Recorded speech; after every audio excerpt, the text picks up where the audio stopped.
The Wolfsden. That's what the smallfolk apparently said the castle was called.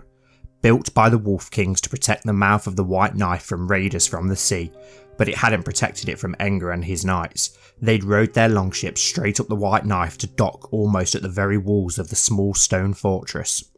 This would never serve as his capital. Changes would have to be made. These savage firstmen were far off the skill of Andal builders. He'd brought many stonemasons and builders across the sea with him to do just that.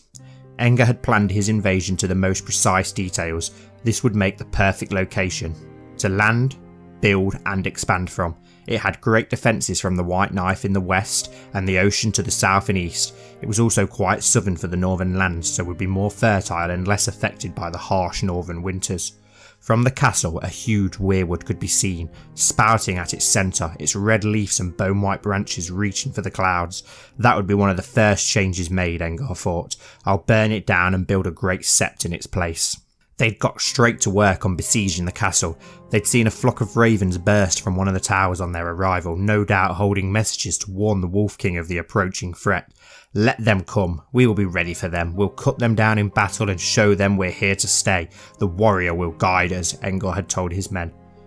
He had 10,000 men with him, many mounted knights armed with cold hard steel.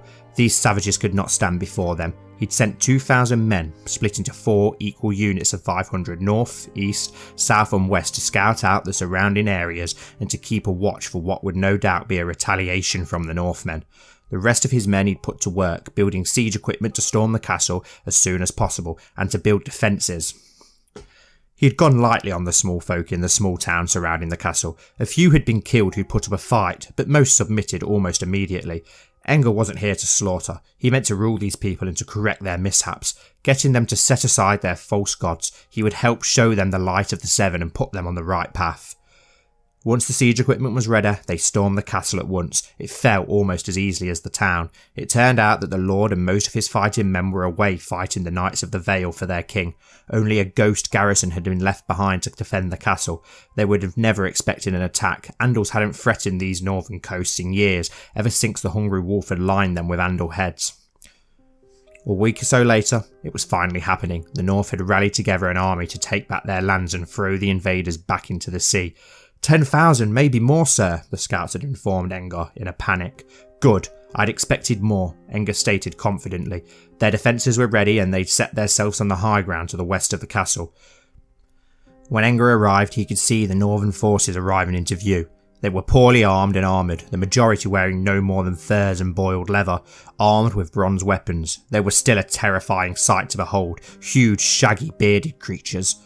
Enger, as rash and confident as ever, decided they would charge their mounted knights straight into the northern centre, hopefully crushing their morale and putting fear into them. He doubted they'd ever face such a mounted opponent, a wall of rock-hard steel. "Brothers," he shouted, "come with me and claim this land in the name of the gods. The warrior will strengthen our sword arms and guide us to victory against these savage tree worshippers. We will cut them down and send them to the 7 hells. Enger, they chanted with shouts of 7-star and for the gods.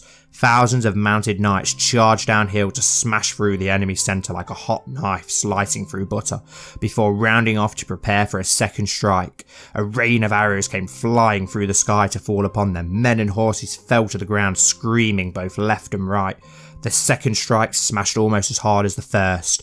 On the third charge, however, a loose arrow took Enger's horse through the eye. His great chestnut stallion vanished beneath him as he tumbled through the air, before hitting the ground hard with a crunch. The world went black. Enger tried to pull himself to his feet, the taste of blood on his tongue, his ears ringing, one side of his visor dented and sealed shut with mud and blood. The ringing subsided, only to be replaced with the terrible screams of dying men all around. Then a scream got louder. He turned, just in time to see a beast of a man clad in furs, with a great beard and smothered in blood, running straight for him, swinging a great 2-handed bronze axe around his head. Enger shifted to the side just in time to dodge a downward cut from the axe. He reached for Mother's mercy. "My sword? Where's my sword?" He must have lost it as he fell from his horse. The savage screamed and shouted at Enger in a rough, harsh tongue he did not understand, and made for another swing. Enger rolled to the side and made a grasp for a discarded wooden shield.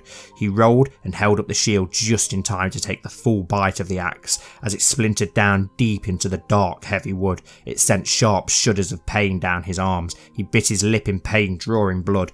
Luckily, however, the axe had bit deep and become stuck. This was Enger's chance. As the Northerner grunted and pulled to tug free his axe, Enger unsheathed his dagger and slipped it straight up under his neck. Warm blood gushed down all over Enger as the savage's lifeless corpse fell on top of him, spasming. Enger pulled himself free and looked around the chaos of the battlefield, trying to compose himself. The rest of his knights had succeeded in their third charge and were now smashing the centre a fourth time, completely breaking and routing the foe. With the remaining force now split in two, the battle was almost won. Within the hour, all surviving Northerners had either fled, yield, or many had chose to fight to the death. The first great battle for their new home had been won. In the coming weeks they expanded their lands to all the lands around the mouth of the White Knife. Enger had gifted these new lands and castles to his most loyal knights. Now came the long and challenging task of making these lands and castles worthy of Andals and resettling his people, as well as trying to convert and rule over such a savage bunch of unruly small folk.